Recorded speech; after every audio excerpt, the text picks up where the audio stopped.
ஆவாரை பூத்திருக்க சாவாரை கண்டதுண்டா? இது என்ன செடி மூலிகை தெரியுதா? ஆவாரம் மூலிகை. மிகச்சிறந்த காயக்கற்ப மூலிகை. காயம் என்ற உடலை, காயம்னா உடம்பு, கற்பம் அப்படின்னா நரை, திரை, மூப்பு, பிணி, மரணம். நரைன்னா நரைக்கிறது, திரைனா தோல் சுருக்கம், மூப்புன்னா வயது, பிணினா நோய், மரணம் அப்படின்னா சாவு. இந்த அஞ்சும் வராமல் தடுக்கக்கூடிய ஆற்றல் இந்த ஆவார மூலிகைக்கு இருக்கிறது. சர்க்கரை நோய்க்கு மிகச்சிறந்த மருந்து, இதய நோய்க்கு மிகச்சிறந்த மருந்து, வெண்படை வெண்புள்ளின் என்ற தோல் நோய்களுக்கு மிகச்சிறந்த மருந்து, மூட்டு வலிக்கு, ஆஸ்துமாவுக்கு, கண் நோய்களுக்கு, இப்படி சகல ரோக நிவாரணி 4448 நோய்களையும் தீர்க்கக்கூடிய ஆற்றல் இந்த ஆவார மூலிகைக்கு இருக்கிறது.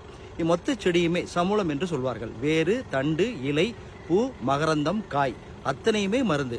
இதை சேகரிக்கணும், சேகரித்து சுத்தப்படுத்தி நிழல்லையே உலர்த்திடணும். நல்ல காஞ்ச பிறகு மொத்தத்தையும் என்ன பண்ணுங்க, அரைச்சு சளிச்சு வச்சுக்கோங்க.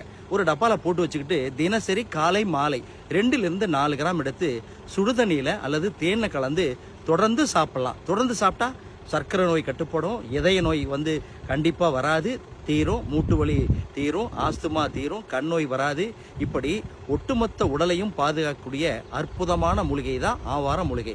ட்ரை பண்ணி பாருங்க, கண்டிப்பாக பயனுள்ளதாக இருக்கும்.